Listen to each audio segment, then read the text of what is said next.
This is a really quick video about something that people ask me a lot, especially towards the end of our course. They tend to say, okay, I'm looking at all of these options for technologies that I should be using for my course or my workshop or even to make a YouTube channel or something like that. What do you think I should go with? Or even, is it a bad idea to spend money to get more technology? And I don't really think there's one answer to this question. It very much depends on what you really need the technology to do. But one of the best ways that I have found of explaining this and trying to think really critically about when to use new technologies comes from a guy named Ivan Illich. He's a bit of a rogue guy in some ways. He was a priest and also is often considered to be an anarchist.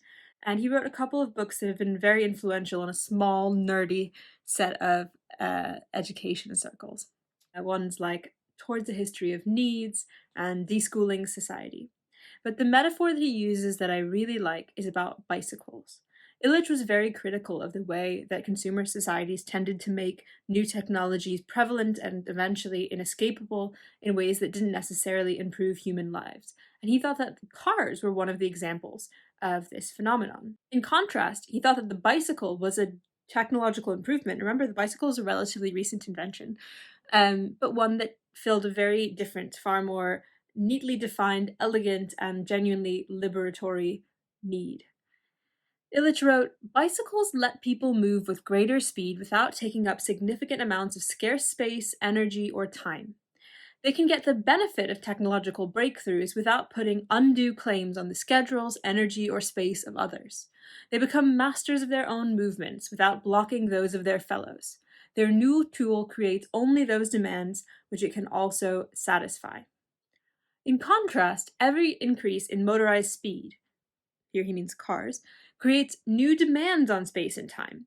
The use of the bicycle is self-limiting. It allows people to create a new relationship between their life space and their lifetime, between their territory and the pulse of their being, without destroying their inherited balance. That better traffic, like cars, runs faster is asserted but never proved. Before they ask people to pay for it, those who propose acceleration should display the evidence.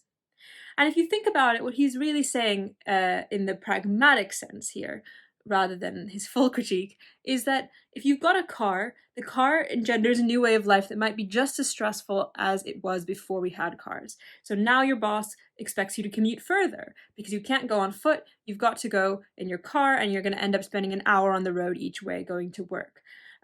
Shops can be further away from you, you shop less locally, you're polluting more of the time, you're maybe away from your family for even longer.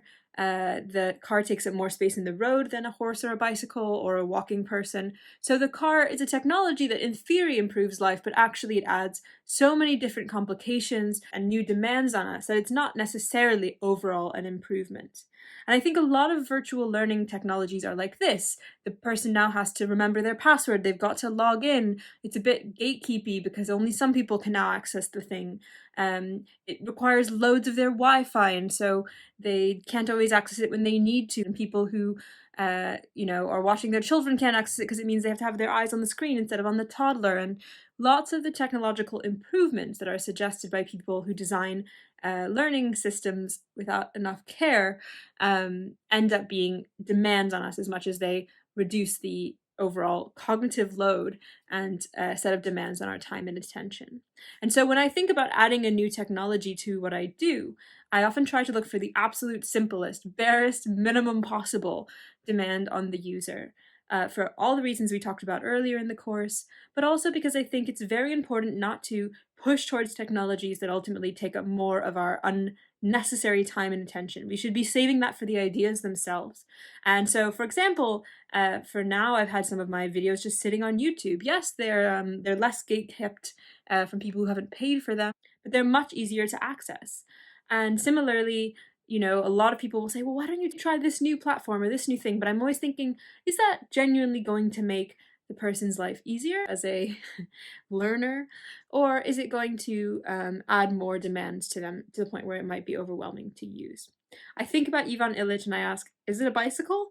And I encourage you to do this when you think about which technologies to use. Try to limit yourself to using bicycles, things that fulfill all the same functions as what they're replacing without adding new complications for the person who's learning.